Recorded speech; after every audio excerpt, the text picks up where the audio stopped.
Nissan Magnite എന്ന compact S U വിക്ക് ശേഷം Indian S U V segment കീഴടക്കാൻ നിസാൻ എക്സ്ട്രെയിൽ എന്ന മോഡലിനെ ഇന്ത്യയിലേക്ക് അവതരിപ്പിക്കുന്നു. നിലവിൽ മാഗ്നൈറ്റ് എന്ന ഒറ്റ മോഡൽ മാത്രമാണ് നിസാൻ ഇന്ത്യയിലുള്ളത്. 2021 കോമ്പാക്ട് എസ് യു വി സെഗ്മെൻറ്റിലേക്ക് നിസാൻ മാഗ്നൈറ്റ് എന്ന മോഡലിനെ അവതരിപ്പിച്ചത്. ഇത് വലിയ വിജയമാവുകയും ചെയ്തു. 2023 കിക്സ് എന്ന മോഡൽ ഇന്ത്യയിൽ ഡിസ്കണ്ടിന്യൂ ചെയ്തിരുന്നു. ഇപ്പോൾ ഇന്ത്യയിലേക്ക് വരുന്നത് 4th ജനറേഷൻ എക്സ്ട്രെയിലാണ്. CPU യൂണിറ്റുകളായിട്ടായിരിക്കും ഈ മോഡൽ ഇന്ത്യയിലേക്ക് എത്തുക. ഇന്ത്യയിലേക്ക് വരുന്ന എക്സ്ട്രെയിലിന് 1.5 litre 3 cylinder turbo petrol engine, 204 bhp, 305 Nm ടോർക്കാണ് പരമാവധി പ്രൊഡ്യൂസ് ചെയ്യുന്നത്. CVT ഗിയർ ബോക്സിൽ വരുന്ന മോഡലിന് 2 വീൽ ഡ്രൈവ്, 4 വീൽ ഡ്രൈവ് എന്നിങ്ങനെ 2 വേരിയൻറ്റുകൾ ഉണ്ടാകും. ഗ്ലോബൽ മാർക്കറ്റിൽ നിസാൻ എക്സ്ട്രെയിലിന് ഒരു ഹൈബ്രിഡ് മോഡൽ കൂടിയുണ്ട്.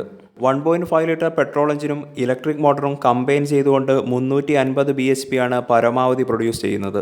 1.5 ലിറ്റർ പെട്രോൾ എഞ്ചിൻ പൂർണ്ണമായിട്ടും ഇലക്ട്രിക് മോട്ടറിൻ്റെ ബാറ്ററിയെ ചാർജ് ചെയ്യുന്ന ജനറേറ്ററായിട്ടാണ് ഇവിടെ വർക്ക് ചെയ്യുന്നത്. ഈ ടെക്നോളജിയെ പവർ എന്നാണ് നിസാൻ വിളിക്കുന്നത്. CMF-C എന്ന പ്ലാറ്റ്ഫോമിലാണ് എക്സ്ട്രെയിൽ നിർമ്മിച്ചിരിക്കുന്നത്. എക്സ്ട്രെയിലിന് പിന്നാലെ നിസാൻ മാഗ്നൈറ്റിൻ്റെ ഫേസ് ലിഫ്റ്റും ജൂക്ക്, കാഷ്കായി എന്നീ മോഡലുകളും നിസാൻ ഇന്ത്യൻ വിപണിയിലെത്തിക്കും.